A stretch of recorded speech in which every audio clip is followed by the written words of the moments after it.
I have a 4-hour route for you guys that has 33 stops, 33 packages. However, Amazon has been sending me for the past 3 to 4 days very, very far away. Every single day, it has almost been 1 hour out. We are going 45 minutes out, 45 miles out. It says we're gonna get to the first stop at 7 o'clock. I'd like to ask you guys if you guys have ever returned a route, and I would like to know why. I wanna know what a deal breaker is for people, because I know for sure it's always gonna depend about the money, but I know there's going to be some people who just know that the route isn't going to be worth it, even if the money is very high. I think sometimes people see a $200 route and they just think, wow, my area does not go that high, but does your area go that far, right? Because I've seen some people post on Reddit and they're from places in Chicago or they're from somewhere in California, and with the traffic, they could go as far as 1.5 hours to 2 hours to their first stop, by the way. I would like to know, what is your guys' deal breaker, and have you ever returned a route? This is the first stop. It is currently 6:56. All right, this is going to be stop 12. It is currently 7:33.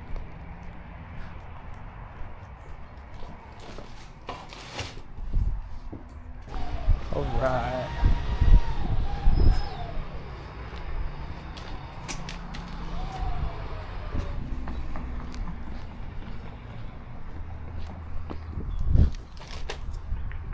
All right, this is going to be stop 15.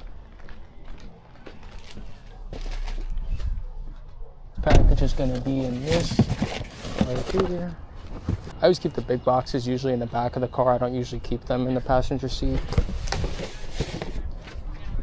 Now, something I want to talk to you guys about is going to be about work and how often you should be working any type of gig job. Now, this obviously depends on your schedule and how often you're able to work and what your availability looks like. But when it comes to it, I want to open up and say how sometimes I fall into this rut where I don't want to go out that morning, or I don't want to go do a flex route. And it's very easy to do that because you're already tired from your other job and from your other things that you had to do that day. I know that many people see the videos and they say, wow, this guy must be working so much. Yeah, I do this a lot, but I feel that sometimes I fall into the rut and I get lazy. We are at stop 17. It is currently 7:48.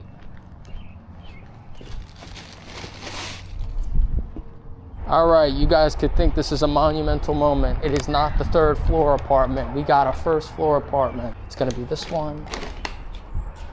These are like brand new apartments. Now, the biggest problem when it comes to anything Amazon Flex related, gig work, DoorDash, you name it, is route availability or work availability. Work availability is totally dependent on your zone, your region, your area, the day of the week, the time of year, and it becomes very difficult sometimes to get work. I want to try to encourage you guys the same way I try to encourage myself. You don't know what tomorrow looks like, okay? And I want to tell you guys this from personal experience. There has been so many times where I sit there, I say, oh, I'll just go out tomorrow. Tomorrow comes and there is nothing but trash offers, okay? Compared to the day before where I should have went out and I told myself, no, it's okay. The next day looks way worse than the day before. These are the type of things I want you to keep in mind, because this gig work in general, doesn't matter what app you use, there is nothing else that you're going to make besides what you decide to do that day. This isn't one of these things where you just get to clock in and just wait it out. It doesn't matter if the store is busy that you work at. It doesn't matter if the business is busy that you're working at. This isn't like that. If you don't open your availability to go DoorDash or go to do Spark or grab a block for Amazon, you don't make any money from that day. And route availability is very difficult at times, and I want to stress that to you guys because it is very stressful. Sometimes you try to plan around your week, and the days that you end up opening up, they don't have any routes those days, or if they do, they're bad and they're very low paying. Having a little pickle here. So this is the leasing office, you guys know, and it is after hours, so the leasing office is closed. We have no access to the leasing office. So the customer put in the notes that if it's after hours, that you should then go to the building, but we don't know which building it is, and we have to find the apartment. So that's what we're gonna do now. All right, I think it's gonna be at the end of this building. This is building 3, so I believe that's the one we're looking for. And I think it's also going to be the 1st floor, which makes me so happy. All right, this is going to be it. I had a comment that asked me, oh, do you have to do that with these apartments where you have to follow the notes and such? Yes, I mean, you should follow the notes to the best of your ability.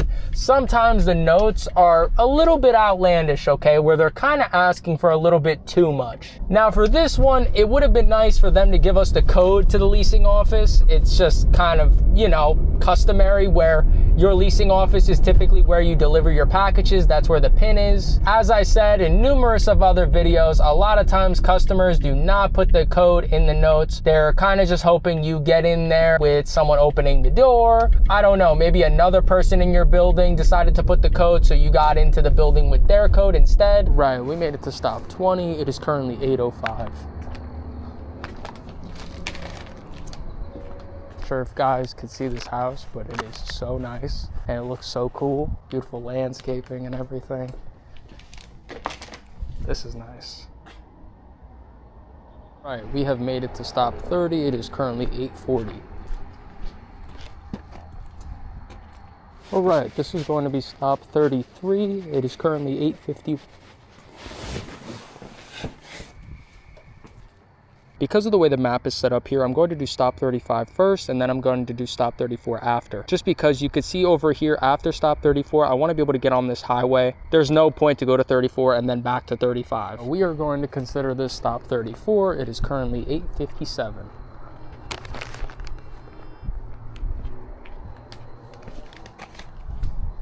Right, we have made it to our last stop. It is 9:01. Perfect.